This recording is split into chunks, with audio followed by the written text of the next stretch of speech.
Hello, good day, ladies and gentlemen from around the world. I'm Wale coming to you live on this love program of Oyekon Foundation.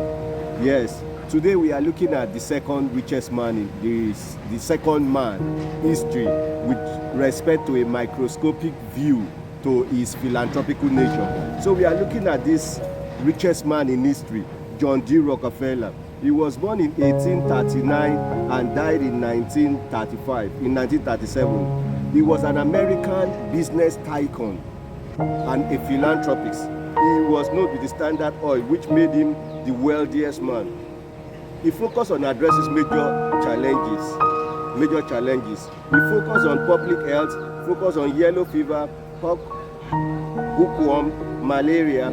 Those were his focus. His focus was basically, unlike Andrew Carnegie, he was interested in solving global situation, global phenomena. It is known that people like glory, but they don't like the story. So here is the story of this great man.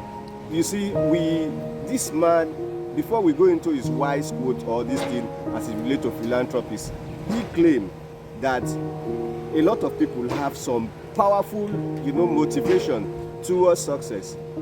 They know many, but there is one very important that they don't know, which is helping one another in the environment, and that is the greatest motivation. He pursued medical research and agricultural development via Green Revolution. In his lifetime, he gave over 50% of his wealth. That is John D. Rockefeller, one of the richest men in the world. He gave over 50% of his wealth. Now let's see, famous quote about helping the needy. His first quote is, "The good Lord gave me my money and is to be used for God's people."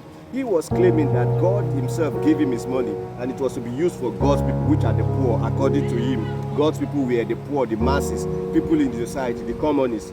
Every position that I got to was to use it to help those who are not fortunate to be in that position. He claimed that if you know how to read today, it is because of you. It is because God wanted to help those who don't know how to read. So every position you get to, it is for you to help those who are not in that position. That is why some people say that use your good position to assist me and get over this problem. Charity can be injurious, except it helps the recipient to become independent. That was his claim, that charity can be injurious to even people that you are doing it for. Like his, with the same viewpoint with Andrew Carnegie, that you don't give money, you don't give, material like food, all those kind of things, but you facilitate the people with equipment for them to function effectively. That is what he was saying. I can't think of any pleasurable thing.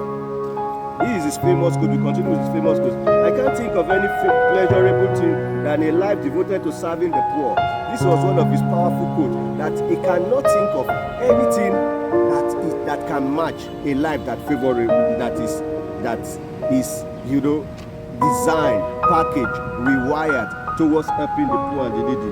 Now, his number 5 quote was, "The surest way to attain personal fulfillment is by helping others." If you actually want to attain personal fulfillment, the surest way, according to John D. Rockefeller, was to help others. Now let's go. The benefit of helping the poor.